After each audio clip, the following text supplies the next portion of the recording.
नमस्कार my dear friends, मैं भास्कर विश्वकर्मा आप सभी का अपने YouTube channel competition with Bhaskar sir में स्वागत करता हूं। जैसा कि आप लोग पीछे व्हाइट बोर्ड देख के आप लोग समझ गए होंगे कि आज हम कौन सा सेशन लेके आए हैं आप लोगों के लिए। तो आज हम आप लोगों के लिए एसएससी एमटीएस का मैथ का प्रैक्टिस पेपर लेके आए हैं 20 क्वेश्चन का, और हम लोग इसमें क्वेश्चन के प्रैक्टिस के साथ साथ उससे जुड़े हुए बेसिक कॉन्सेप्ट को भी पूरा डिटेल से देखेंगे। ठीक है, चलिए। अच्छा, ये पीपीटी या ये हम क्वेश्चन पेपर करना आप लोगों के लिए लाभदायक है या नहीं है, इसके लिए चलिए जान लेते हैं। क्या होता है कि हम लोग जब एग्जाम देने जाते हैं, अभी चूंकि एसएससी एमटीएस 2023 का एग्जाम होने वाला है, तो आप लोगों को एक चीज होता है कि जब आप लोग एग्जाम देने जानते हैं ना, तो उस समय हम लोगों को ये लगता है कि एग्जाम हम लोग दे रहे हैं, लेकिन समय का क्या हो जाता है, अभाव हो जाता है। इसलिए समय का अभाव हो जाता है क्योंकि हम लोगों के पास प्रैक्टिस कम होती है।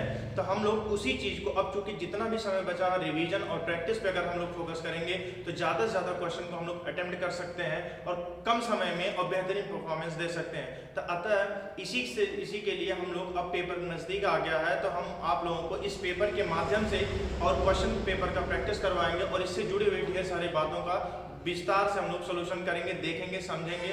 ठीक है ना। और ये जो होता है, इस चीज यानी कि इस सेशन में आप लोग ज़्यादा से ज़्यादा अपने फ्रेंड्स को भी शेयर करें और उनको भी जोड़ें, ताकि उनका भी क्या हो, एग्जाम में अच्छा परफॉर्मेंस हो। ठीक है ना। अतः हम आप लोगों से यही चाहते हैं कि आप लोग ज़्यादा से ज़्यादा लाइक, शेयर और सब्सक्राइब करें।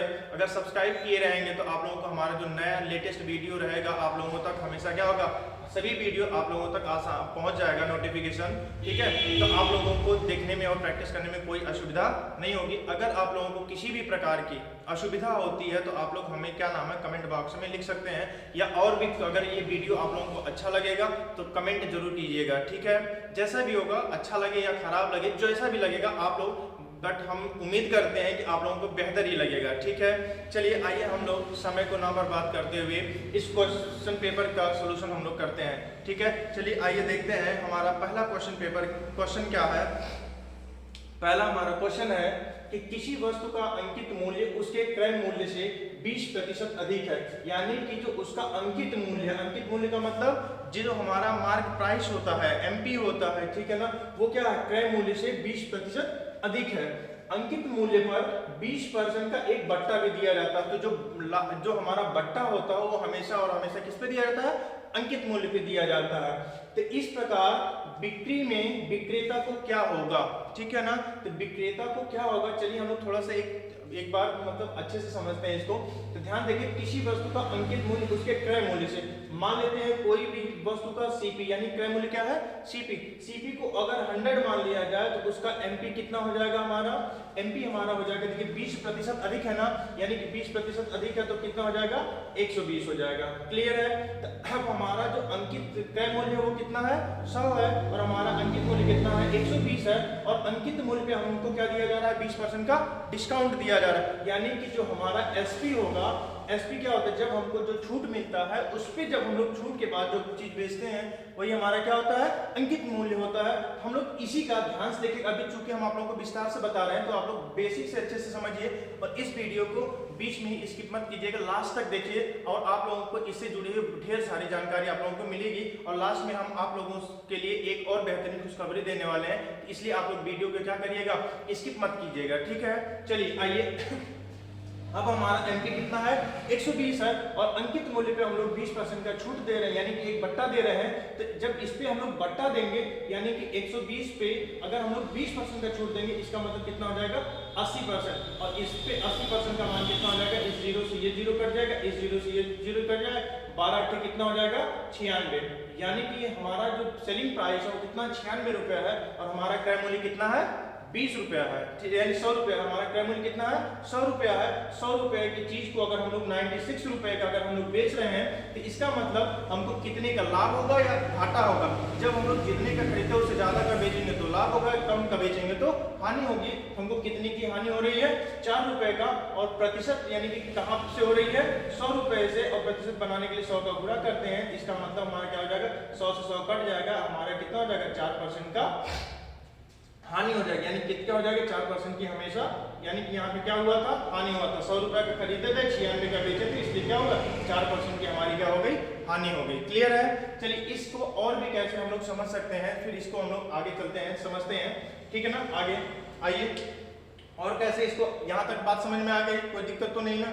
चलिए इसको कॉपी कर लीजिए आप लोग, ठीक है।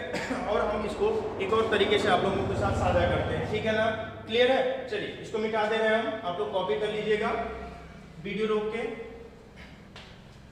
क्योंकि हम यहाँ पे रुकेंगे तो वीडियो बहुत लंबा हो जाएगा, तो दिक्कत होगी आप लोगों के लिए, ठीक है ना।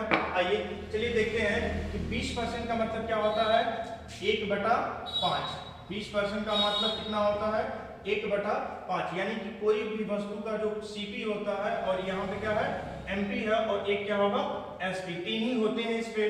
तो यानी कि 20% का हमको क्या हो रहा है, अधिक बढ़ा रहेगा, तो जो हमारा हल होता है वही हमारा, जिससे हम लोग तुलना करते हैं वही होता है, यानी क्रय मूल्य से तुलना करें, इसका मतलब जो हमारा हल है वही हमारा क्रय मूल्य, यानी कि हमारा सीपी कितना है 5, तो अंकित मूल्य कितना हो जाएगा 6, कितना ज्यादा है 20%, यानी कि क्रय मूल्य हमारा 5 है, अंकित मूल्य कितना हो जाएगा 6 हो जाएगा, ठीक है।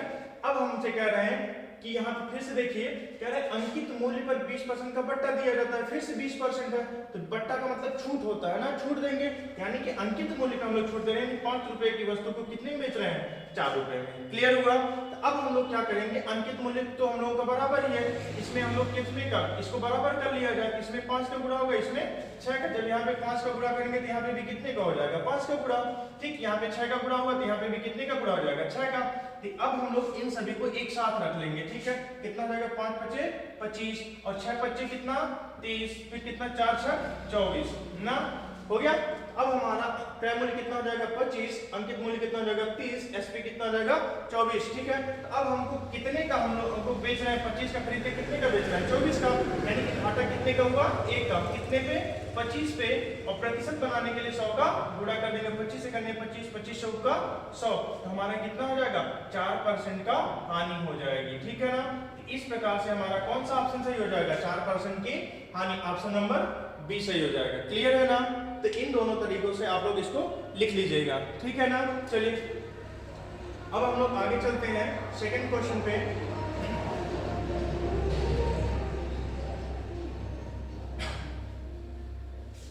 आइए हम लोगों का जो सेकंड क्वेश्चन है, आइए उसको देखते हैं, ठीक है। लिखा है एक व्यापारी, लिखा है कि एक व्यापारी 10 रुपए की 11 नारंगी खरीदता है, यानी कि यहाँ पे रुपया है, ठीक है, और यहाँ पे हम लोग क्या लिखेंगे वस्तु, क्लियर है। अब 10 रुपए की कितने नारंगी खरीदता है, 11 नारंगी खरीदता है, 11 नारंगी को खरीद लिया, तो ये क्या है इसका सीपी है, खरीदा, फिर क्या करा, और 11 रुपए में कितने नारंगी को बेच रहा है 10 नारंगी के भाव से बेचता है, यानी कि 11 रुपए में वह 10 वस्तु के बेच रहा है, क्लियर है। तो यानी कि ये क्या है इसका एसपी है। अब हम लोग एक चीज समझते हैं कि जितना वह वस्तु खरीदेगा उतना ही तो बेचेगा, है ना। तो कह रहे हैं लाभ प्रतिशत क्या होता है, यानी कि जितना खरीदेगा उतना ही बेचेगा। तो पहली बात तो जो वस्तु हमारे क्रय किया था और जो हम बेच रहे हैं दोनों आपस में क्या होने चाहिए, बराबर होने चाहिए, क्लियर है। तो चलिए हम लोग इसको बराबर करते हैं, इसमें कितने का गुणा कर दिया जाए 10 का, और इसमें कितने का 11 का।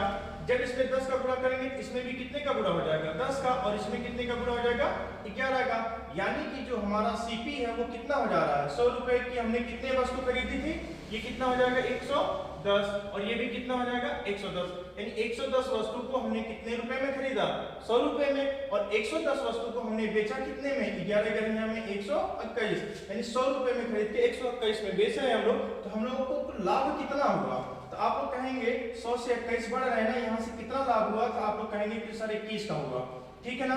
तो चलिए हम लोग 21 का लाभ हुआ, कहाँ से लाभ हुआ हम लोगों को 100 से लाभ हुआ, ठीक है ना। और प्रतिशत बनाने के लिए 100 का गुणा, तो दोनों आपस में क्या हो जाएंगे कट जाएंगे, क्लियर है। तो अब हमारा बचा कितना 21%, ठीक है। तो ये लाभ होगा कि हानि, तो आप लोग कहेंगे लाभ होगा, क्यों, क्योंकि 100 रुपए का खरीद के हम लोग कितने का बेच रहे हैं 121 रुपए का, ठीक है। तो यानी कि हम लोगों को कितने का फायदा हुआ 21%। ऑप्शन नंबर कौन सा, यानी ऑप्शन नंबर ए हमारा क्या हो जाएगा सही हो जाएगा। बात समझ में आई, कोई कंफ्यूजन तो नहीं ना।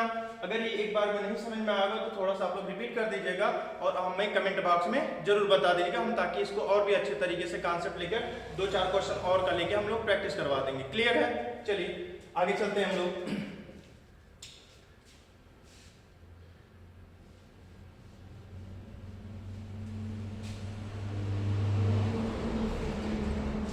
नेक्स्ट क्वेश्चन हमारा, वह कौन सी सबसे छोटी संख्या है जिसको 35 से भाग देने पर शेषफल कितना आता है? वह कौन सी सबसे छोटी संख्या है जिसको 35 से भाग देने पर शेषफल कितना बचता है? 25। 45 से भाग देने पर 35 बचता है। 55 से भाग देने पर शेषफल कितना प्राप्त होता है? 45 प्राप्त होता है। तो वो ऐसी कौन सी संख्या? तो एक चीज होता है, हमारे पास एक संख्या होती है, एक होता है लासा यानी LCM, एक होता है HCF। LCM क्या होता है? LCM HCF और अपने सभी संख्याओं से ये क्या होता है? विभाजित होता है। जबकि HCF क्या करता है? LCM को तथा सभी संख्याओं को क्या करता है? विभाजित करता है। LCM होता है विभाजित और HCF विभाजित करता है। ठीक है, तो जो LCM होता है, चूंकि हम लोगों को शेषफल प्राप्त हो रहा है, तो जो हमारा हम लोग क्या करते हैं, इन सभी का सबसे पहले इस प्रकार के प्रश्नों में सबसे पहले क्या निकालेंगे हम लोग? LCM। किसका किसका किससे भाग दे रहे हैं हम लोग? 35 से। तो हम लोग लिखेंगे 35, फिर कितना हमारा? 45, फिर हमारा कितना है? 55। ठीक है ना, कितना हमारा? 55। इन सब का आप लोग LCM निकालेंगे। ठीक है ना, तो LCM निकालने के लिए सबसे पहले हम लोग एक चीज का ध्यान देंगे, इसमें देख लिया जाए कि कौन कौन सी संख्या है। चलिए लासा निकालना भी आप लोगों को तरीके से अच्छे समझा। इस 35 में कौन कौन सी संख्या है? 5 और 7। 5 सत्ते कितना होता है? 35। ठीक है, अब इसमें करेंगे तो 5 गुणे में कितना होगा? 9। ठीक है, तो अब आप लोग एक चीज और कर सकते हैं कि सर यहाँ पे 45, 5 9 45 होता है, लेकिन हम लोग 15 गुणे 3 भी तो कर सकते हैं। कर सकते हैं कि नहीं कर सकते हैं? तो आप लोग कहेंगे जी बिल्कुल कर सकते, लेकिन एक समस्या ये है, इस 15 में 5 और 3 भी है ना, तो इस 3 को हटा के हम लोग इधर ही रखेंगे। जो चीजें समान होंगी, यानी कि ये 3 का वर्ग है, इसको एक ही पास रखेंगे। ठीक है ना, समझ में? तो ऐसा नहीं इसको इसके साथ लगा देंगे हम लोग, ऐसा गलती आप लोग मत करिएगा, नहीं तो LCM गलत हो जाएगा आप लोगों का। ठीक है ना, तो 5 गुणे 9, फिर 55 को क्या करेंगे? 5 गुणे में 11। अब हम लोगों को जो LCM होता है वो हम लोग ध्यान से देखेंगे, तो जो मैक्सिमम घात होती है उसको लिखा जाएगा। तो 5 की मैक्सिमम घात कितनी है? 5 एक ही है, यानी कि हम लोग 5 को एक बार लिखेंगे। 7 की मैक्सिमम घात कितनी है? एक ही बार है। फिर 9 की मैक्सिमम घात 1 है और 11 की मैक्सिमम घात कितनी है? 11 है। ठीक है, और तो कुछ नहीं है ना इसमें, ये इसका LCM हो जाएगा। अब इन सभी का आपस में गुणा कर दीजिए। 5 सत्ते 35, 35 गुणे 9, 35 9 का हो जाएगा 315 और गुणे में कितना? 11। अब चलिए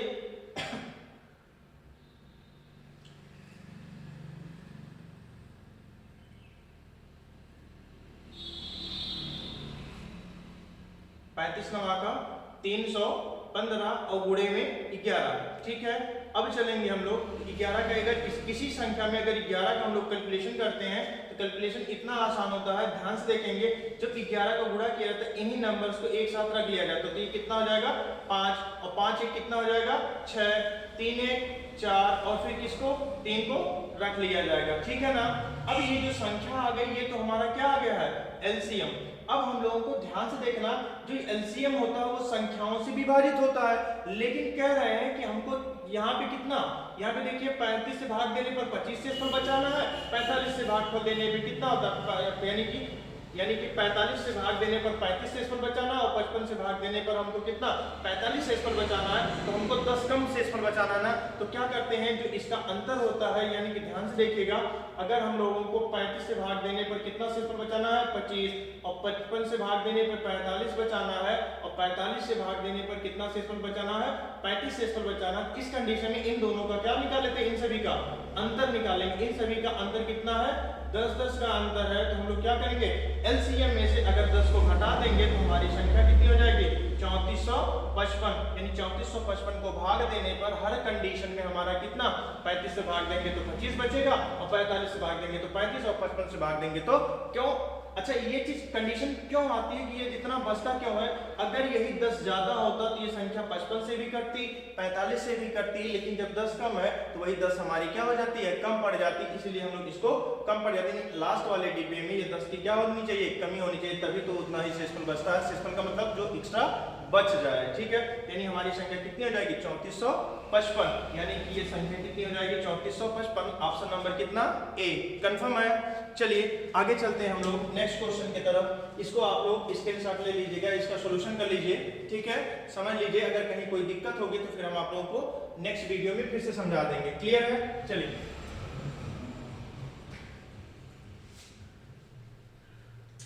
आप लोगों को इसके आगे भी अगर आप लोगों को कोई भी प्रॉब्लम होती है तो आप लोग व्हाट्सएप पे हमारे एसएमएस यानी कि मैसेज कर सकते हैं और बता सकते हैं कि आप लोगों को दिक्कत क्या होगी। तो हमारा जो व्हाट्सएप नंबर है वो आप लोग लिख लीजिएगा 85 77 99 29 95। ठीक है ना, ये हमारा व्हाट्सएप नंबर है, इस पे आप लोग मैसेज करके बता सकते हैं। ठीक है ना, चलिए अब हमारा नेक्स्ट क्वेश्चन है उसको देखते हैं। नेक्स्ट क्वेश्चन क्या है, लिखा है किसी वस्तु का अंकित मूल्य उसके लागत मूल्य से कितना 600 रुपया अधिक है, दुकानदार 12.25% की छूट देता है और 17% का लाभ कमाता है, उस वस्तु का लागत मूल्य कितना है। ठीक है ना, लागत मूल्य हमसे पूछा गया तो कोई दिक्कत नहीं, एक होता है हम लोग आप लोगों को बताएं सीपी होता है, दूसरा क्या होता है एसपी होता है, तीसरा क्या होता है एमपी होता है। एमपी का मतलब अंकित मूल्य, एसपी का मतलब विक्रय मूल्य, सीपी का मतलब क्रय मूल्य। कह रहे हैं कि उसकी लागत मूल्य, ध्यान समझना, लागत मूल्य से कितना ज्यादा है उसका अंकित मूल्य, यानी कि वस्तु का जो अंकित मूल्य है उसके लागत मूल्य से कितना अधिक है, 600 अधिक है। और हमसे सीपी पूछा है, अगर मान लेते हैं सीपी x है तो एमपी हमारा कितना हो जाएगा x प्लस 600 होगा। कंफर्म है, क्लियर। चलो अब कह रहे हैं कि दुकानदार 12.25% की छूट देता है, क्लियर, यानी कि 12.25% की छूट देता है और लाभ कितने का होता है 17% का लाभ कमाता है। जब 17% का लाभ कमा रहा तो लाभ किस पे होता है क्रय मूल्य पे, छूट किस पे मिलता है अंकित मूल्य पे। तो दोनों को अगर इस पे छूट देंगे तो भी हमारा एसपी होगा, लाभ कमाएंगे तो भी हमारा एसपी आएगा। तो यहाँ पे हम लोगों को लाभ लेना है और यहाँ पे हमको क्या देना है छूट देंगे, तो हम लोगों का क्या होगा एसपी ही रहेगा। इसका मतलब दोनों संख्याएं आपस में बराबर हो जाएंगी।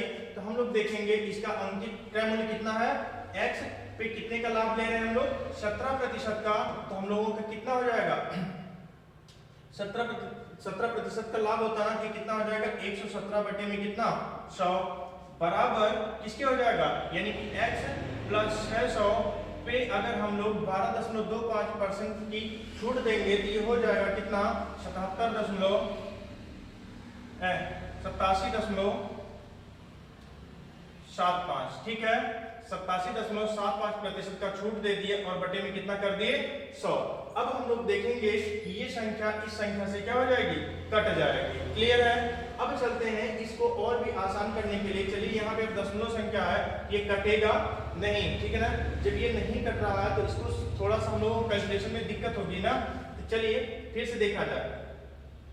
यहाँ पे दशमलव को हटाने के लिए क्या कर सकते हैं हम लोग, दो स्थान पे दशमलव है तो दो स्थान पे हम लोग क्या लगा देंगे शून्य, यानी कि एक दशमलव के नीचे एक और जितने अंक दशमलव के बाद होता है उतना जीरो लगा देंगे। तो अब ये दशमलव क्या हो जाएगा हमारा हट जाएगा।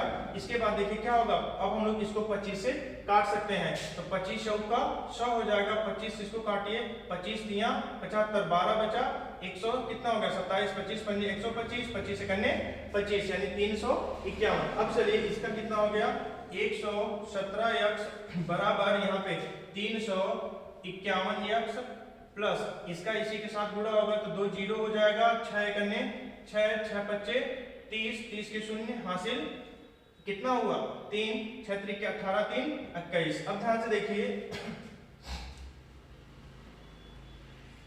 और ये जो है 4 का गुणा किधर हो जाएगा इस साइड में ना, यहाँ पे किसका गुणा हो जाएगा 4 का। अब यहाँ पे देखिए एक इसका गुणा कर दीजिए 4 सते 28 है ना, 4 एकन्ने 4, 4 2 6, 4 एकन्ने 4x माइनस 351 x, इसको इधर पक्षांतर कर दिए बराबर कितना हो गया 2 1 0 6 0 0। तो इसमें से इसको घटा देंगे कितना हो जाएगा 7 5, यहाँ पे देखिए कितना बचेगा 1, यहाँ पे फिर कितना बचेगा 1 बराबर कितना हो जाएगा यहाँ पे x बराबर 2 1 0 6 0 0। तो चलिए x बराबर क्या होगा, इससे हम लोग इधर भाग दे देंगे ना, तो कितना हो जाएगा 117 का कितनी बार पढ़ा जाए, ठीक है ना। तो हम लोग ध्यान से देखेंगे इससे जब 117 से इसको पहाड़ा पढ़ेंगे 117 एकने 117, अब फिर कितना बचेगा इकाई अंक 6, तो कितनी बार पढ़ेंगे 7 8 56 और कभी भी 7 का पहाड़ा पढ़ने पे 6 नहीं होता तो कितना हो जाएगा 00 हो जाएगा, यानी x का मान कितना हो जाएगा 1800। चलिए ये भाग देना भी आप लोगों को हम सिखा देंगे कैसे ये भाग दिया जाता है। चलिए हम यहाँ पे आप लोगों को एक बार सिखा दे रहे हैं, ध्यान से देखिए कितना हो जाएगा 2 1 0 6 0 0 बटे में 117। देखिए 117 करने 117। अब हमारा 12 कितनी बार चला जाएगा, एक बार, ठीक है, क्योंकि 2 बार करेंगे तो 234 हो जाएगा। तो जो भी अब इसमें शेषफल बचता होगा तो ठीक है, शेषफल बच गया, लेकिन ये 6 इसके साथ जुड़ेगा ना, जो शेषफल होगा 6 उतरेगा।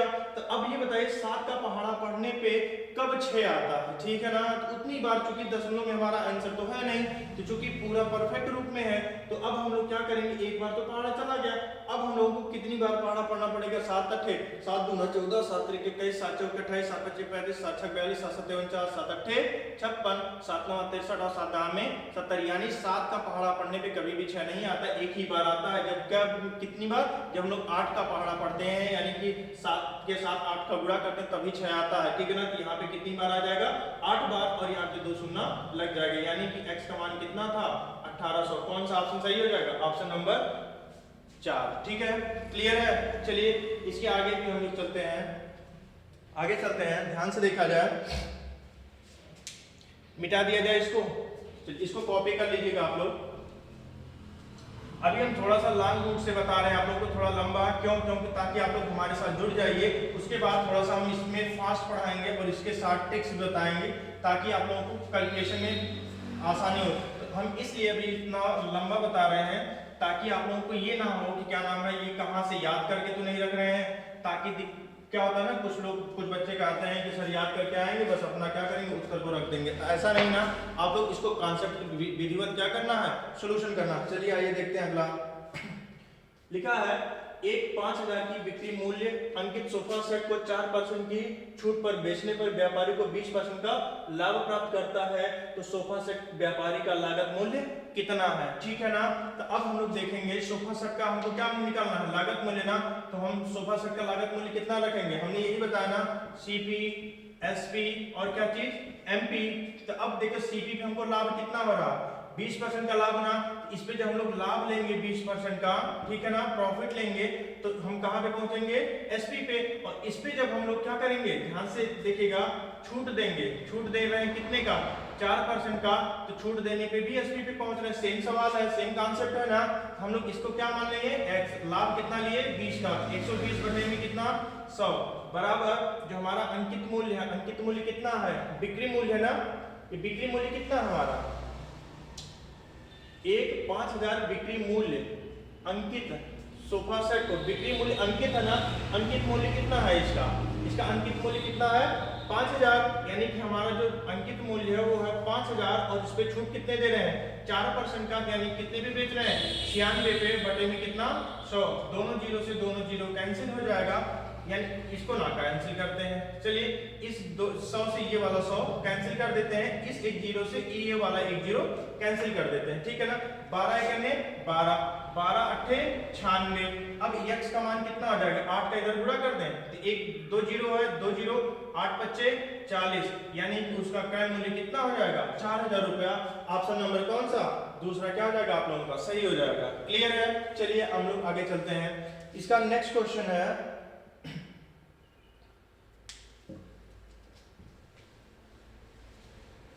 इसका अगले क्वेश्चन पे हम लोग ध्यान से देखते हैं कि क्या है, ध्यान देखिएगा।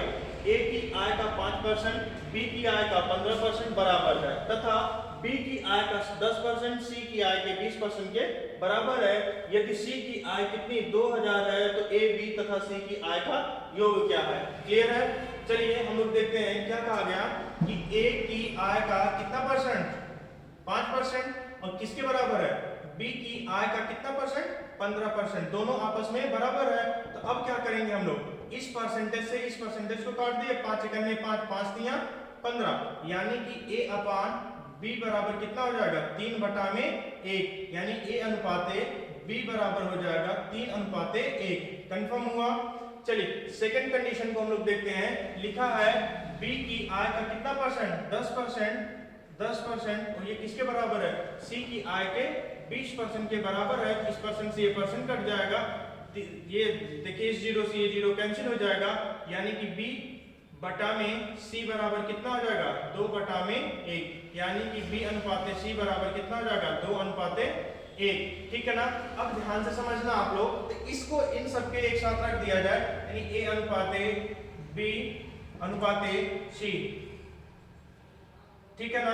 एक अनुपाते बी कितना है 3:1 और बी अनुपाते सी कितना है 2:1। चूंकि बी तो बराबर है ना, इसलिए इसमें कितने का गुणा करेंगे 2 का, तो इसमें भी कितने का गुणा हो जाएगा 2 का, तो 3 दूना 6 और यहाँ पे 2 एकन्ने 2 अनुपाते कितना 1।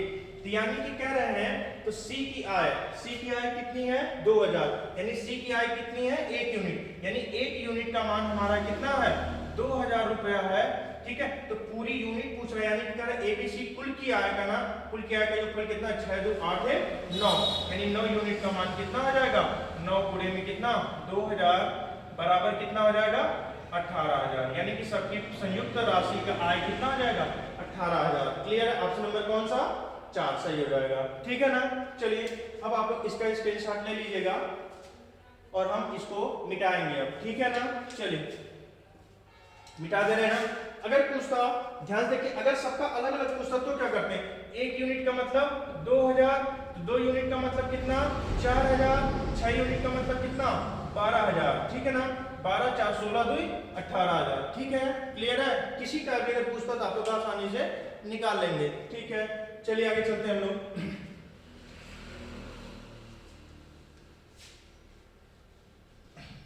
और भी आप लोग क्या नाम है, अगर कोई भी क्वेश्चन या किसी भी प्रकार का सॉल्यूशन में प्रॉब्लम होती है किसी चैप्टर को पढ़ने में, तो आप लोग उस चैप्टर का नाम हमें व्हाट्सएप पे भेज दीजिएगा, जो हमने व्हाट्सएप नंबर भेजा था। ठीक है, उसी पे आप लोग भेज दीजिएगा और हम आप लोगों को उसका सॉल्यूशन उस चैप्टर का एक नया वीडियो लेके आ जाएंगे। ठीक है, चलिए अब देखिए अगला क्वेश्चन क्या है। एक बेलन किसी गोलक को परिगत करता है, यानी कि एक बेलन किसी गोलक को परिगत करता है, गोलक के आयतन का बेलन के आयतन से क्या अनुपात है। ठीक है ना। अब कह रहे हैं कि एक बेलन, ठीक, एक बेलन क्या करता है, ध्यान देखिए, एक गोलक को परिगत करता है ना, एक गोलक मान लीजिए यहाँ पे है, ठीक है, और इस भी गोलक को वो क्या करता है परिगत करता है। परिगत का मतलब इसी को एकदम ढका हुआ है। ठीक है, समझ में आया बात, यानी कि ये जो गोलक है, गोलक किसके अंतर्गत है, एक बेलन के अंतर्गत है ना। तो अब हम लोग ध्यान से देखेंगे, इसकी ये क्या है त्रिज्या है, तो यानी कि बेलन की त्रिज्या r है, तो गोलक की भी तो त्रिज्या उतनी ही हो जाएगी। कंफर्म है, तो गोलक की भी त्रिज्या कितनी होगी r। लेकिन और ध्यान से देखिएगा, इस बेलन का जो ऊंचाई होगा वो कितने के बराबर होगा, ये भी स्क्वायर होगा, ये भी स्क्वायर होगा कि नहीं होगा, यानी कि बेलन की जो ऊंचाई हो जाएगी, यानी h कितना हो जाएगा 2r हो जाएगा। और हमने माना क्या है, जो इसकी त्रिज्या है वो कितनी है, यानी कि इसकी त्रिज्या कितनी मान ली गई है, त्रिज्या कितनी है r है। जब इसकी त्रिज्या r है तो ध्यान देखिए, इसकी त्रिज्या यहां से यहां तक का त्रिज्या कहा जाता है, यहां से भी यहां तक का क्या होगा त्रिज्या होगा। ठीक है, तो इसका मतलब जो बेलन की ऊंचाई होगी वो क्या होगी 2r के बराबर, यानी इन दोनों की त्रिज्या आपस में बराबर है। अब आप लोगों से क्या पूछा है, गोलक के आयतन का बेलन के आयतन से क्या अनुपात है, तो गोलक का जो आयतन होता है, यहां पे हम लोग लिख लेंगे गोलक और फिर क्या लिखेंगे हम लोग बेलन। ठीक है, बेलन का हम लोग क्या निकालेंगे वैल्यू और गोलक का वैल्यू निकालेंगे। ठीक है ना, तो इन दोनों का जो वैल्यू का अनुपात, इसका जो फार्मूला होता है 4/3 पाई r क्यूब और इसका होता है पाई r² h। ठीक है ना। अब चलिए इसमें हम लोग वैल्यू को रख दिया जाता है, r का मतलब त्रिज्या होती है, यहाँ पे r का मतलब त्रिज्या, यहाँ पे h ऊंचाई है। ठीक है ना, हम लोग लिखेंगे 4/3 पाई, r का मान तो सेम r ही रखे हैं ना हम लोग, चलिए क्या हो जाएगा r³। ठीक है, बराबर पाई का मान पाई ही रखेंगे, r² है r² रखेंगे, इंटू h का मान कितना है 2r है ना, तो 2r हम लोग क्या करेंगे पूरा कर देंगे। अब ध्यान से देखिए, इस पाई से ये पाई क्या होगा कट जाएगा, इस r³ से ये 2r और ये r कट जाएगा। ठीक है ना, इस 2 एकन्ने 2, 2 दूना 4, यानी कि 2 इस 2 का गुणा इधर हो जाएगा ना। ठीक है ना, इस 3 का गुणा इधर होगा, कितना हो जाएगा 3, यानी कि गोलक और किसके बेलन का आयतन का अनुपात कितना हो जाएगा 2:3। तो कौन सा ऑप्शन है 2:3, ऑप्शन नंबर ए। ठीक है, कंफर्म हुआ। आप लोगों को कुछ नहीं करना है, बस ये ध्यान दीजिए कि इसका गोलक का आयतन और बेलन का आयतन हम लोग क्या करेंगे क्लियर कर लेंगे। ठीक है ना, चलिए आगे चलते हैं हम लोग। तो गोलक का आयतन होता है 4/3 पाई r³ और यहाँ पे होता है पाई r² h होता है। ठीक है ना, चलिए ऊपर चलते हैं हम लोग नेक्स्ट क्वेश्चन की तरफ। नेक्स्ट क्वेश्चन हमारा, ध्यान से देखिएगा, हम लोगों को लिखा गया है कि 2189 रुपया 2189 को 3 भागों में इस प्रकार बांटा गया कि इनके ब्याज क्रमशः 1, 2, 3 वर्षों में समान हो जाते हैं। यदि प्रत्येक दशा में ब्याज की दर 4% वार्षिक हो तो सबसे कम धन कितना होगा। ठीक है ना। तो सबसे जो कम धन होगा उसको हम लोग इस तरीके से चर्चा करेंगे। जो धन होता है वो इसी के, यानी कि ये सब चीजें क्या होती हैं, कॉमन हो जाती हैं, यानी कि जो इस प्रतिशत लाभ है इसका कोई हम लोगों को क्या होगा, फर्क नहीं पड़ने वाला है। चलिए हम लोग चेक करते हैं इसको कैसे हम लोगों को अप्रोच होगी। ठीक है ना। तो 1 वर्ष, 2 वर्ष और 3 वर्ष, तो जो हमारा धन का अनुपात होता है वो क्या होता है, इसी का व्युत्क्रमानुपाती हो जाएगा। ठीक, कैसे होगा, अब देखिए ए का मान निकालना है ना, यहाँ पे एक को छोड़ देंगे, इसको लिखेंगे 3 दूना कितना 6। अब फिर बी का निकालना है, इसको क्या करेंगे 3 एकन्ने 3। ठीक है ना। फिर 1 दूना 2, यही इनके धन का अनुपात हो जाएगा। मान लीजिए 3 भाग है ना, मान लीजिए ए बी और कौन सा 3 भाग है। तो चलिए अब धन का अनुपात कितना हो गया, तो टोटल धन कितना हमारा 2189, 6 3 9 9 2 11। ठीक है ना।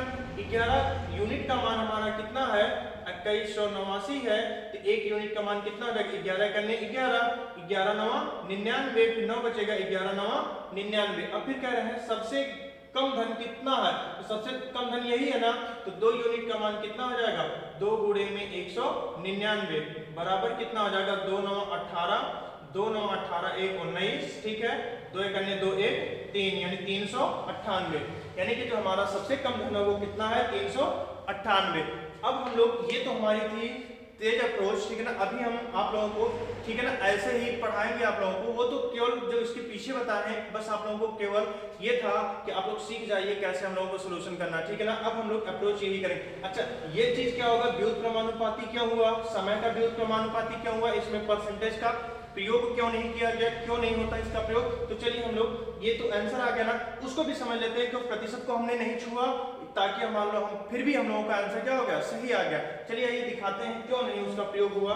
उसका प्रयोग फिर भी नहीं करना हम लोगों को। ठीक है ना। आगे अब हम लोगों को नहीं करना, ताकि नहीं तो कैलकुलेशन हमारा क्या होगा, बढ़ जाएगा।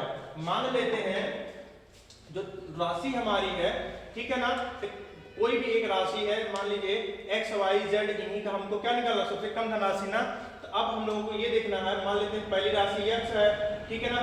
x को कितने साल के लिए, 1 साल के लिए 4% ना, तो 4% और गुणे में कितना, कितने साल के लिए 1 साल के लिए, और बटे में कितना 100। क्या रहे, वर्षों में समान होता है ना। ठीक है। इस पे जो ब्याज मिल रहा है राशि पे, ठीक है।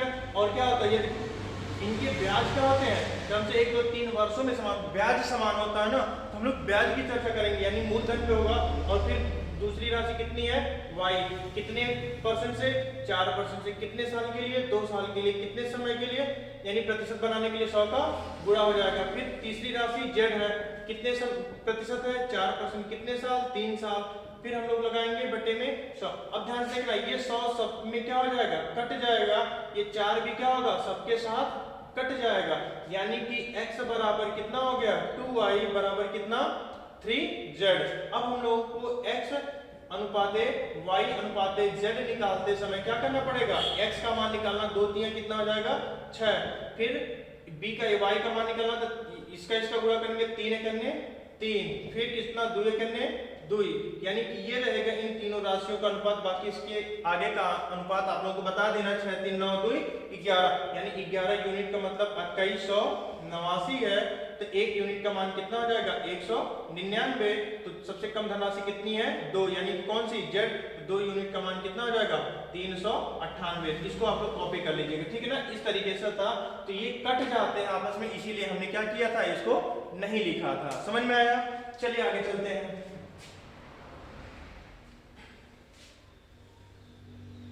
इसका मतलब आप लोग समझ गए ना कि कोई भी राशि रहेगी, कोई भी यूनिट रहेगी, यहाँ पे परसेंटेज रहेगा, तो सारे परसेंटेज आपस में कट जाएंगे। लेकिन अगर यही चीज क्या कहा था कि यहाँ पे परसेंटेज सबका अलग अलग होता ना, इस सभी का परसेंटेज क्या होता अलग अलग होता, तो हम लोग क्या करते, इसी के यानी जितना परसेंट दिया रहता उसका गुणा करते, उसके बाद व्युत्क्रमानुपाती करते। ठीक है ना।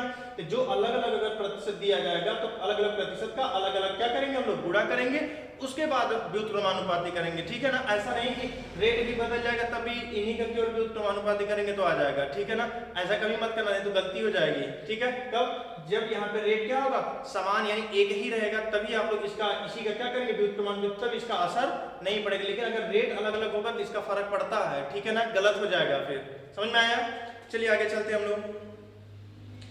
एक व्यक्ति, देखिए नेक्स्ट क्वेश्चन, एक व्यक्ति पहले 5 महीने औसतन 1600 प्रति माह खर्च करके और तथा अगले 7 महीने औसतन कितना 1800 रुपया प्रति माह खर्च करके एक वर्ष में 4180 रुपया बचाता है, तो उस व्यक्ति की प्रति माह औसतन आमदनी कितनी थी?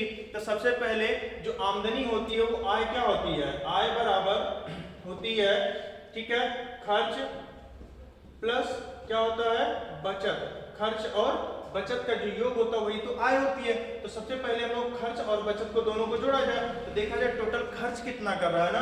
तो क्या कर रहे हैं कि 5 महीने कितना खर्चा कर रहा है, 1600 रुपए के हिसाब से ना, यानी कि एक मंथ में 1600, तो 5 मंथ में कितना करेगा, 16 25 कितना 80, और 2 जीरो था, 2 जीरो को लगा देंगे, यानी 8000 रुपया 5 महीने में खर्चा किया। फिर कह रहे हैं अगले 7 महीने में औसतन 18 करता है, ठीक है ना। तो 1800 रुपया कितना खर्चा करता है 7 महीने के लिए, तो टोटल कितना हो जाएगा, 2 शून्य है, 2 शून्य लगा देंगे, ठीक है। 18 सत्ते कितना होता है 126, यानी 12600 रुपया खर्चा किया। तो टोटल खर्चा कितना किया इसको देख लिया जाए, कुल खर्च हो जाएगा हमारा, कुल खर्च कितना हो जाएगा हमारा, इन सभी को जोड़ लिया जाए ना, तो कितना हो गया 0, फिर कितना हुआ 0, फिर कितना हुआ 6, 2 8 2 कितना 10 के शून्य हासिल 1, कितना हो जाएगा 20600। अब कह रहे हैं ये तो खर्च हुआ, फिर बचत कितना है 4180। तो चलिए 4180 रुपए का क्या करते हैं हम लोग, बचत को भी जोड़ देते हैं। तो अब हमारा टोटल क्या हो जाएगा, आय हो जाएगी, क्या निकलेगा हमारा आय, और आय कितने साल का होगा, ये होगा 12 मंथ का, कितना 5 और 7 कितना हो जाएगा 12 मंथ, ठीक है ना। 12 मंथ का हमारा आय कितना हो जाएगा, ठीक है। इन सभी को जोड़ दीजिए, 0 8 6 1 7 4 हो जाएगा, फिर कितना 2। इसका मतलब आप लोग ध्यान दीजिएगा, ठीक है, यानी कि 12 महीने में इतना कमाता है, ठीक है ना, 12 महीने में 24780 कमाता है, ठीक है। अब हम लोग क्या करेंगे कि यानी कि एक महीने उसका पूछा है उस व्यक्ति की प्रति माह, यानी कि एक माह का ना, तो 12 माह में हम लोग देखेंगे कितना कमा रहा है 24780 रुपया। तो एक मंथ का कितना हो जाएगा, तो 12 से इधर भाग 12 दूना 24, और गलती मत करिएगा यहाँ पे 7 आ गया तो क्या नाम है वैसे लगा देंगे, 12 6 72, ठीक है, और 72 6 बचा, 12 25 60, यानी कि 2000, ध्यान समझिए 2065 रुपए एक मंथ में वो क्या कर रहा है, खर्चा कर रहा है, 2065 रुपए वो एक मंथ में खर्चा कर रहा है। यहाँ पे भाग में आप लोग कंफ्यूज मत होइएगा कि जैसे आप लोग भाग देते हैं 12 से, ठीक है, इसको भी हम आप लोगों के साथ क्लियर कर दें, 7 8, और यहाँ पे अगर भाग देना 12 दूना 24, तो ये तो कट गया, बात खत्म। अब जब ध्यान से समझना, जब ये कोई संख्या उतारा जाता है, उतारने के बाद तो भाग जानी चाहिए, अगर भाग नहीं जा रही है इसका मतलब क्या होगा, हम लोग यहाँ पे एक शून्य बढ़ाएंगे तब अगली संख्या को उतारेंगे, नहीं तो ये संख्या क्या हो जाएगी गलत। ऐसा नहीं कि बार बार हम लोग उतारते ही जाएंगे, ठीक है ना, ये गलती कभी मत करना। यहाँ पे 78 आएगा, अब 12 6 72 होता है, फिर 6 बचेगा, फिर 0 होगा, फिर 12 25 60, अब जाके हुआ 60, ठीक है ना। ये गलती मत करना, उतार के फिर से एक संख्या उतार देना, नहीं तो ये गलत हो जाएगा, ठीक है ना। चलिए आप लोग इसका स्क्रीनशॉट ले लिए होंगे, ठीक है ना। हम लोग चलते हैं नेक्स्ट क्वेश्चन की तरफ। चलिए अगला क्वेश्चन हम लोगों का है, ठीक है, इसको आप लोग अच्छे से कॉन्सेप्ट के साथ लिखते रहिएगा और अपने दोस्तों को भी क्या करिएगा, हमारे साथ जोड़िएगा, और हम आप लोगों के लिए ढेर सारे क्वेश्चन पेपर का क्या करेंगे, डिस्कशन करेंगे, ठीक है। और इसके साथ रीजनिंग का भी हम लोग क्या करेंगे, पेपर का सोल्यूशन करेंगे, क्लियर है। तो आप लोग अपने भी फ्रेंड या नजदीकी जो आप लोगों के आसपास होंगे सबको इसके साथ ज्यादा से ज्यादा लोगों को जोड़िए, और हम आप लोगों के लिए लाइव सेशन भी लेके आएंगे, ठीक है ना। तो टोटल ग्रुप डिस्कशन तरीके से क्या हो जाएगा, लाइव क्लास चलेगी, ठीक है। चलिए लिखा है, अपने प्रथम 3 परीक्षणों में किसी छात्र के औसत प्राप्तांक n है। ध्यान समझना, 3 परीक्षण है ना, एकदम अच्छे समझना, औसत कब आता है ना, औसत एक ऐसी चीज होती है, औसत का मतलब तो सबके पास बराबर बराबर हो, ठीक है ना। तो यहाँ पे कहा गया 3 लोग हैं, चलिए 3 लोग हैं और सबके पास कितना है n रुपया है, ठीक है। n क्या है, n अंक है, सबके पास कितना है n है, यही तो औसत होता है। औसत का मतलब जो सबके पास क्या हो बराबर हो। चलिए अब कह रहे हैं यदि वह अपने चौथे परीक्षण में, यानी चौथा परीक्षण हमने कौन सा मान लिया यहाँ पे, चौथे परीक्षण में पिछले औसत प्राप्तांक से 20 अंक अधिक प्राप्त करता है, यानी कि इन सभी से कितना अधिक ज्यादा प्राप्त कर लेता है, n प्लस 20 अंक। अब ये इसके पास क्या हो गया, 20 तो बड़ा ज्यादा हो गया, तो फिर कह रहे हैं 20 अंक अधिक प्राप्त करती है, तो प्रथम 4 यानी क्या लिखा, तो प्रथम 4 परीक्षणों का औसत प्राप्तांक क्या, यानी कि इन सभी 4 प्राप्तांकों का क्या करना है, उसको औसत निकालना है। तो अब एक चीज हमने बताया जो सबके पास क्या हो, बराबर बराबर हो, तो इसी 20 रुपए, यही तो 20 रुपए फालतू है ना, यानी सबके पास क्या है, बराबर बराबर तो है, लेकिन ये इसके पास ये इतना फालतू है, तो अब इसी फालतू को क्या कर दिया जाए, चारों में बांट दिया जाए, तो सबका औसत बराबर हो जाएगा। ठीक है, इसी को जब हम लोग 4 लोगों में बांटेंगे 20 को, तो 4 से भाग कर देंगे तो कितना हो जाएगा, 5, यानी कि प्रत्येक व्यक्ति को कितना 5-5 रुपया अगर दे दिया जाए और इसको भी 5 रुपया दे दिया जाए, अब सब लोग बराबर हो जाएंगे, यानी कि इन सभी का औसत कितना हो जाएगा, n प्लस 5, इसके पास भी n प्लस 5, इसके पास भी n प्लस 5, इसके पास भी n प्लस 5, यही हमारा नया औसत हो जाएगा। तो कौन सा ऑप्शन सही हो जाएगा, तो हमारा औसत प्राप्तांक कितना हो जाएगा नया वाला, n प्लस 5। ठीक है, कितना हो जाएगा, n प्लस 5। ठीक है, इस कॉन्सेप्ट को आप लोग और भी लाइक्स और शेयर सब क्या नाम है सब्सक्राइब करें, कम से कम अगर इस पे, ठीक है, 2-4 हजार अगर इस पे सब्सक्राइबर क्या नाम है अगर लाइक हो जाएंगे, कम यानी व्यूज आ जाइए, आप लोग ज्यादा से ज्यादा लोगों को जोड़िए, कम से कम 1000 लोग और हो जाए, तो इस चैप्टर को हम लोग क्या करेंगे, इसको बेहतरीन तरीके के बेसिक से एडवांस तरीके तक का इस मेथड से ही पूरा सोल्यूशन कर लिया जाएगा। ठीक है ना, चलिए आगे चलते हैं, इसको कम से कम 1 मिलियन तक आप लोग पहुंचाइए। ठीक है, अगला है किस वार्षिक चक्रवृद्धि ब्याज की दर से 2 वर्ष में कोई मूलधन स्वयं का कितना हो जाता है, 25/16 गुना, यानी मूलधन का कितना हो जाता है 25/16, यानी 2 वर्ष में 16 रुपया कितना हो जाता है, 25 हो जाता है। क्योंकि ये समय कितना लगा, 2 वर्ष, तो 1 वर्ष का कितना होगा, 2 वर्ष लगाना, तो अगर 1 वर्ष का हम लोगों से पूछा जाए 1 वर्ष में कितना हुआ था यह धनराशि, इसी का हम लोग क्या निकाल लेते हैं, वर्गमूल निकाल लेते हैं। क्या निकालेंगे, वर्गमूल, यानी कि 4 से कितना हो जाएगा, 5, यानी कोई धनराशि 1 वर्ष में 4 रुपए से 5 रुपया हुआ था, हम लोग को क्या पूछा, चक्रवृद्धि ब्याज की दर पूछा है, तो दर हमको कितना ब्याज मिल रहा है, 1 का, कहां से, 4 से, यानी कि प्रतिशत बनाने के लिए 100 का पूरा, इसका इससे हम लोग काट देंगे तो कितना हो जाएगा 25, यानी कि हमारा जो रेट हो जाएगा कितना हो जाएगा 25% के रेट से हमको ब्याज मिल रहा है। ठीक, अगर पूछता, यही बात पूछता कि 3 वर्ष में कितना गुना हो जाता, तो 3 वर्ष में जब 3 वर्ष का पूछता तो यही धनराशि क्या जाती, स्वयं का 4 का घात 3, तो 4 का घात 3 बराबर 64 और 5 का घात 3 बराबर 125, यानी स्वयं का कितना हो जाता 125/64 गुना। क्लियर है, चलिए इसके आगे चलते हैं। इसमें कंफ्यूज मत होइएगा, अगर 3 साल का दिया रहता तो हम लोग क्यूब रूट निकालते, अगर 1 साल का दिया रहता 3 साल का पूछता तो भी हम लोग क्या करते हैं, क्यूब कर देते हैं। ठीक है, चलिए आगे चलते हैं, आइए नेक्स्ट क्वेश्चन की तरफ चलते हैं हम लोग। तो कौन सा ऑप्शन था, 25, ऑप्शन नंबर 4। चलिए नेक्स्ट क्वेश्चन देखते हैं। तो हमारा अपना, आप सब लोगों का ये YouTube चैनल कौन सा है, कंपटीशन विद भास्कर सर, इसको सब्सक्राइब करिएगा, बेल आइकन दबाइएगा, और क्या नाम है, नोटिफिकेशन जब बेल पे दबाएंगे तो ऑल नोटिफिकेशन का आएगा ना, उस पर टच कर दीजिएगा आप लोग, ताकि जो उसका घंटा है वो क्या हो, जितना भी हम लोग वीडियो डालेंगे उसकी नोटिफिकेशन आप तक क्या हो जाएगी, पहुंच जाएगी आसानी से। चलिए लिखा है, एक शंकु के आधार का अर्ध व्यास तथा, ठीक है, एक गोले का अर्ध व्यास दोनों में से प्रत्येक की माप 8 सेंटीमीटर है, साथ ही इन दोनों ठोसों के आयतन बराबर है, तो शंख, यानी कि यहाँ पे लिखा है शंख ना, तो शंख ना करके इसको काट दीजिए, इसको शंकु है, ठीक है ना, ये काट दीजिए, गलत टाइप है, ठीक है ना, ये शंकु है, ये गलत टाइप हो गया है।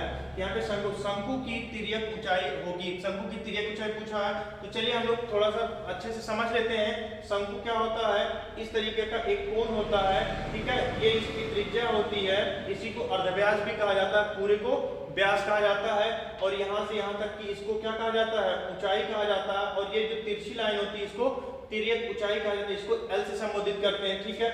और एक क्या है, गोला है ना, तो गोले का हो गया और इसकी यहाँ पे क्या हो गई, त्रिज्या हो गई। ठीक है, अब कह रहे हैं दोनों के प्रत्येक की माप क्या है, किसकी, अर्धव्यास। अर्धव्यास का मतलब त्रिज्या। इसकी त्रिज्या कितनी है, प्रत्येक की माप 8 सेंटीमीटर ना, इसकी त्रिज्या कितनी हो जाएगी, 8 सेंटीमीटर। इसकी भी त्रिज्या कितनी हो जाएगी, 8 सेंटीमीटर। क्लियर है। अब चलिए कह रहे हैं साथ ही इन दोनों ठोसों के आयतन भी बराबर है, तो इन दोनों का आयतन कितना होता है, बराबर है। इसका आयतन होता है, शंकु का आयतन होता है 1/3 पाई आर स्क्वायर एच बराबर किसके है, इस गोले के ना, अभी हमने पीछे चर्चा किया ना, गोले का आयतन कितना होता है, 4/3 पाई आर क्यूब होता है। और चूंकि दोनों के क्या है, त्रिज्या बराबर है ना, और एच नहीं बराबर, यानी आर स्क्वायर से इस आर का कट जाएगा और एक आर क्या होगा, बच जाएगा। और इस पाई से ये पाई कट जाएगा, इस 3 से क्या होगा, ये 3 कट जाएगा, यानी कि h बराबर कितना बच जाएगा, 4r। और r का मान, h का मान कितना हो गया, 4 गुणे, और r का मान कितना है, 8, तो यानी 8 का गुणा कर देंगे, इसकी ऊंचाई कितनी हो जाएगी, 32।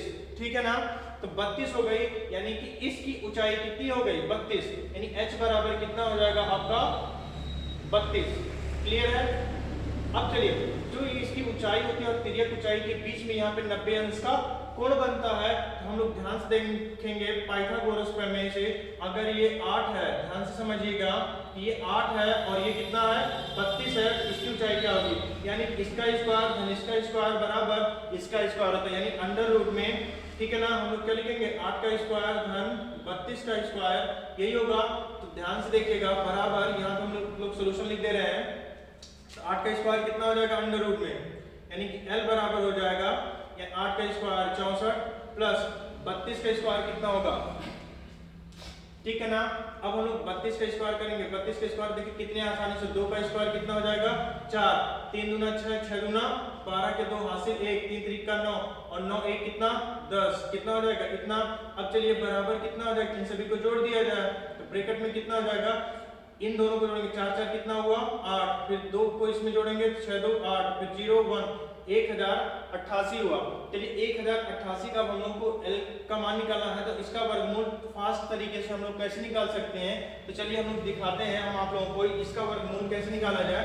तो चलिए देखा जाए, जो संख्या है कितना लिखा गया है, 1088 है, तो 2 2 का जोड़ा बना लीजिए, कितना हो जाएगा, 3 3 का कितना हो जाएगा 9, 3 का 9 हो जाएगा। देखिए हम यहाँ पे 3 लिख रहे हैं, 3 का 9, तो फिर कितना बचेगा 1। अब कितना यहाँ पे 3 हो जाएगा, फिर कितना उतरेगा 80, 2 जोड़े उतरते हैं, 3 3 कितना हो जाएगा 6। अब कितनी बार गुणा किया जाए, 4 का। ठीक है ना, तो देखिए 4 का गुणा करेंगे तो बहुत ज्यादा हो जाएगा। ठीक है ना,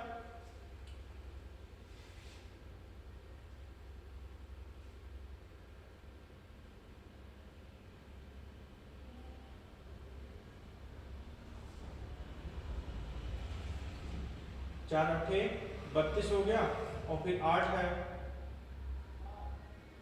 चलिए देखते हैं कितनी बार गुणा किया जाए इसका, 3 बार।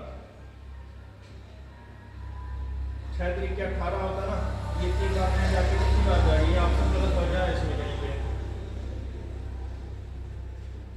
चलिए कितनी बार लिया जाए, 2 बार।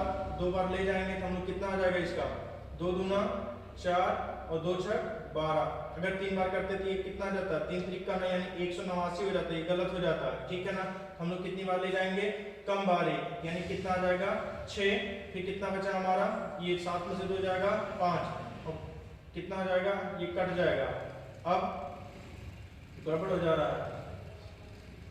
ठीक है ना, 32 ना करके इसको दूसरे तरीके से निकालते हैं हम लोग। 1 मिनट आप लोग इस तरीके से निकालिए, गुणनखंड विधि से हम लोगों का हो जाएगा कितना है, 2 0 यानी 1 0 8 8 है। चलिए इसको 2 से भाग देते हैं तो कितना हो जाएगा हमारा, 2 5 10, 2 चौके 8, 2 चौके 8, फिर से 2 से काट दीजिए, 2 दूना 4, 2 सत्ते 14, 2 दूना 4, फिर से 2 से कट जाएगा, तो 2 करने 2, 2 3 6, 2 छक्का 12, फिर से 2 से कट जाएगा, 2 छक 12, 2 अट्ठे 16, फिर 2 से काट दीजिए।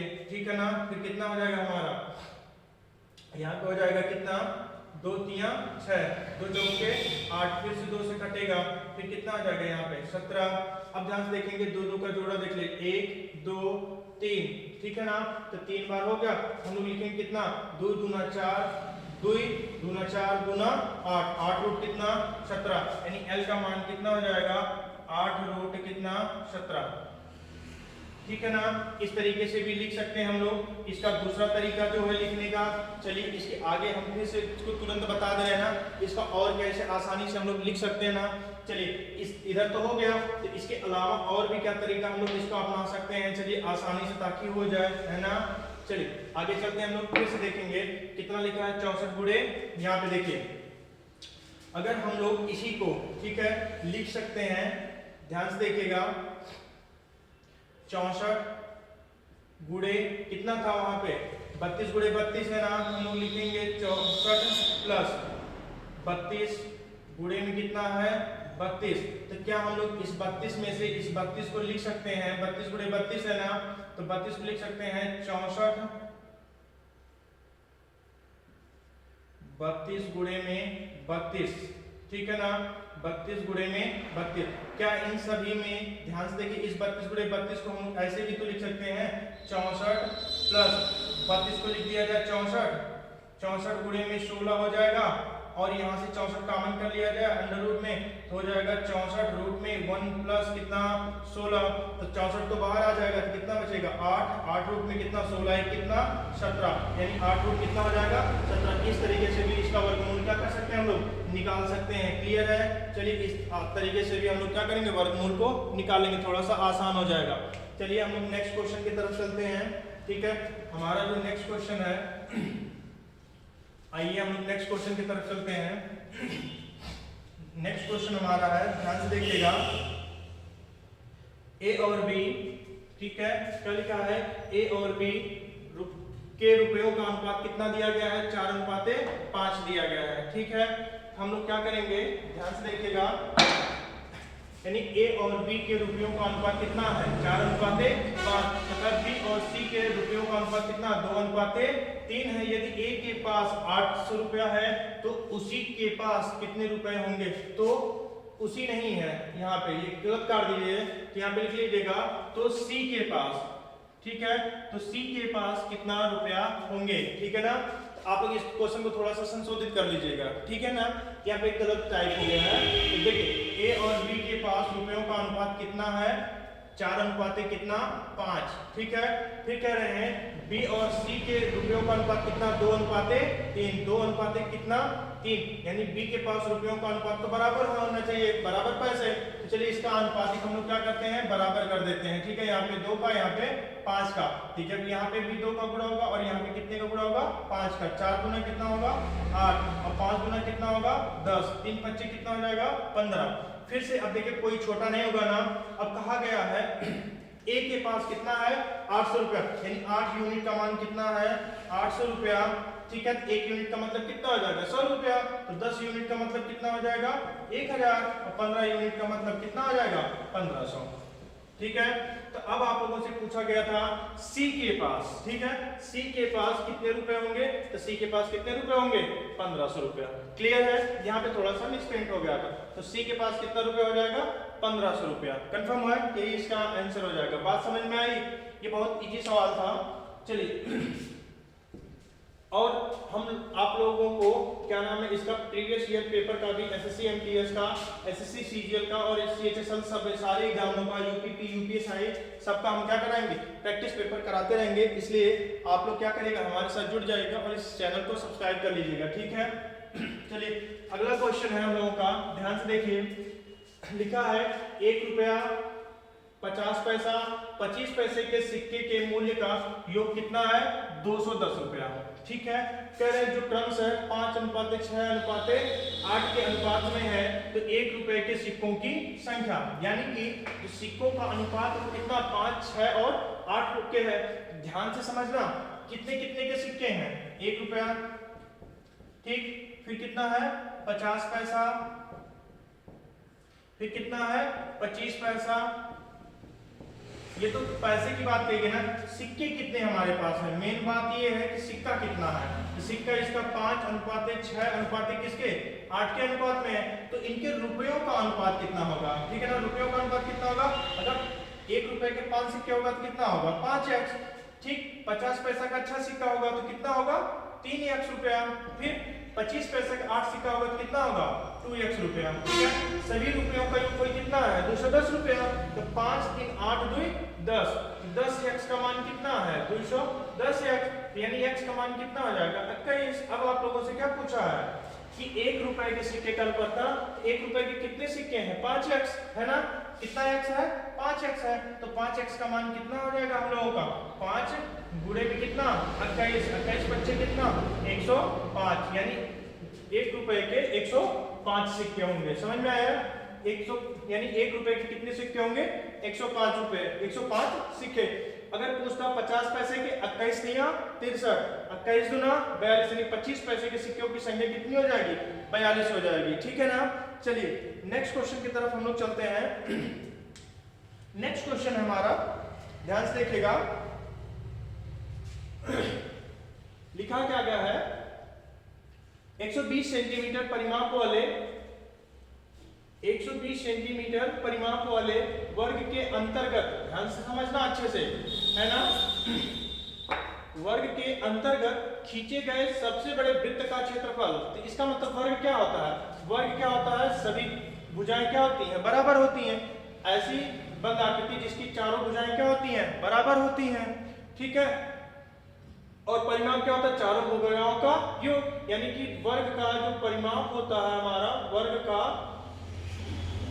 परिमाप जो होता है वो कितना होता है हमारा 4a होता है, यानी कि 4a बराबर 120 है, तो a बराबर कितना हो जाएगा 30, यानी इसकी जो भुजा होगी भुजा का मान कितना हो जाएगा 30।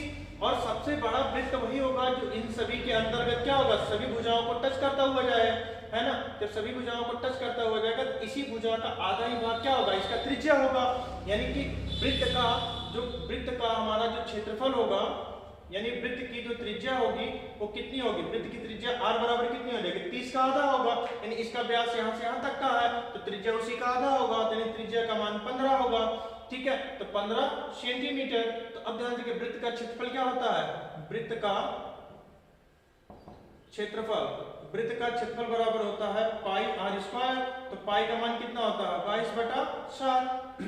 ठीक है, इंटू, ठीक है, r का मान कितना है ध्यान से देखिएगा, r का मान कितना है 15 सेंटीमीटर है ना, r का मान कितना है 15 सेंटीमीटर, यानी 15 गुणे 15।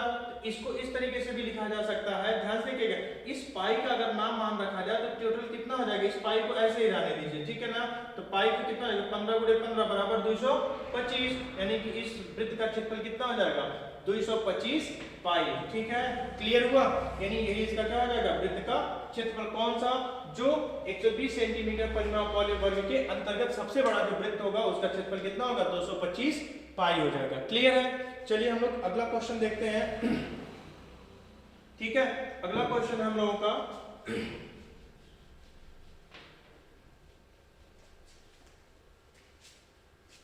अगला जो क्वेश्चन है लिखा है अशोक प्रातः 8 बजे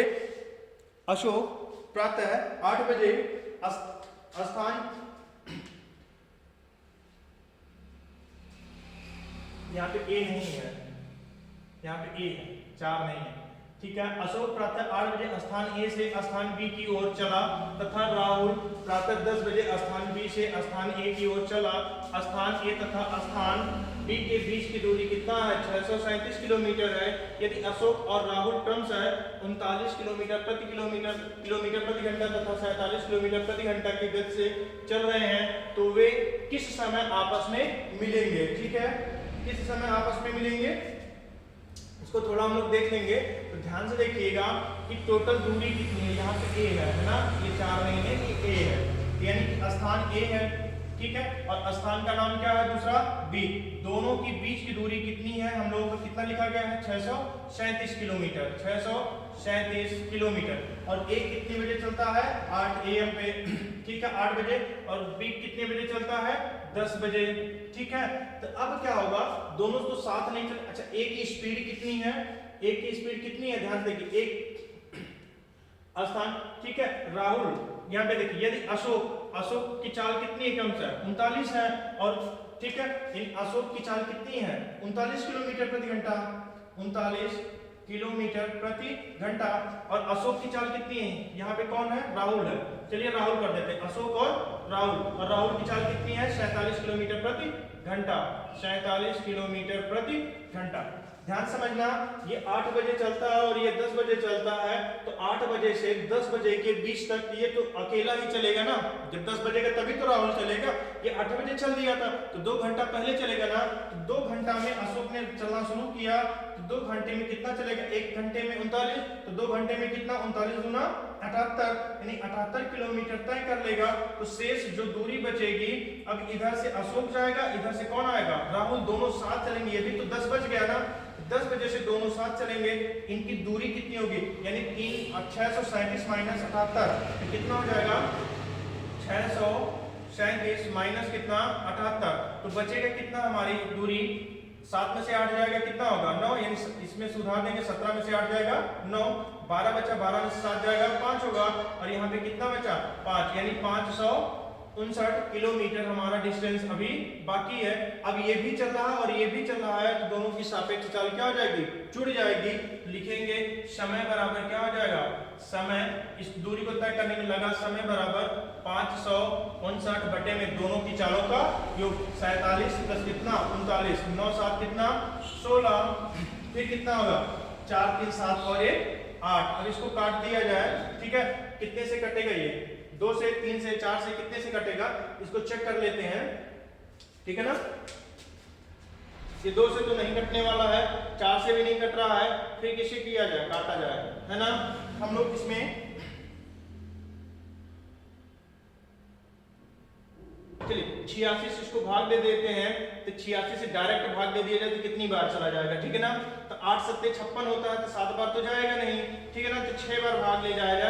देखिए 86 से हम लोग भाग दे देते हैं, 86 भागे 5 5 9, ठीक है, कितनी बार भाग ले जाएगा, 8 बार, ठीक है ना, नहीं 8 बार नहीं 6 बार, तो 6 6 का 36, हासिल कितना 3, 6 फिर 48, 48 3 कितना 51, बचा कितना 3, और फिर कितना बचा यहाँ पे 4, यानी 43 बचा। तो अब हम लोगों को ध्यान से देखना कितनी बार जाएगा भाग, अगर यहाँ पे दशमलव लगाएंगे तो यहाँ पे 0 बढ़ेगा, 5 बार ले जाएंगे, 86 बच्चे होता है 430, यानी कि कितना समय लगेगा टोटल 6.5 घंटा। तो 6.5 घंटा का मतलब 6 घंटा 30 मिनट लगेगा, यानी 10 बजे से हम लोग चले थे, तो मिलने आपस में किस समय मिलेंगे ना, तो 10 बजे से चले थे 6 घंटा बाद मिलेंगे ना, तो 10 से कितना होता है 16, इसका मतलब 4:30 पर हम लोग क्या मिलेंगे, 30 मिनट पर मिलेंगे, कंफर्म है, यानी 4:30 पर हम लोग क्या करेंगे, यानी अशोक और राहुल दोनों आपस में मिल जाएंगे। क्लियर हुआ, चलिए आगे चलते हैं हम लोग। यहाँ पे माइनस है, नहीं समझ में आया होगा, एक बार फिर से हम आप लोगों को समझा दे रहे हैं। ये 8 बजे चलता है, राहुल 10 बजे चलता है, ये 8 बजे से 10 बजे तक चलता है, उसके बाद दोनों साथ हो जाते हैं, यानी कि 10 जब तक बचेगा तब तक ये अकेला चलेगा ना, 10 बजे तक तो चला, तो 2 घंटे में 78 कवर कर लिया, तो बचा दूरी 559 को दोनों तय कर रहे हैं, तो सापेक्ष चाल से भाग दे देंगे, तो समय कितना लगा 6.5 घंटा, जब 6.5 घंटा लगेगा, यानी कि 10 से कितना हो जाएगा 14, यानी 10 से कितना होता है 16 में से 12 घटा देंगे, कितना बचेगा 4, यानी 4:30 पे वो दोनों आपस में मिल जाएंगे, ठीक है ना। चलिए नेक्स्ट क्वेश्चन की तरफ हम लोग चलते हैं, ठीक है, और बाकी का यहीं तक हम आप लोग को क्या करते हैं, यहीं तक आप लोगों को छोड़ देते हैं, क्योंकि वीडियो बहुत लंबी हो जा रही है। अगले बाकी के क्वेश्चन हम अगले वीडियो में आप लोगों को करा देंगे, ठीक है ना। चलिए इसी के साथ जय हिंद जय भारत, और आप लोगों से यही उम्मीद है कि आप इस चैनल को ज़्यादा से ज़्यादा लाइक शेयर और सब्सक्राइब करें, ठीक है, धन्यवाद।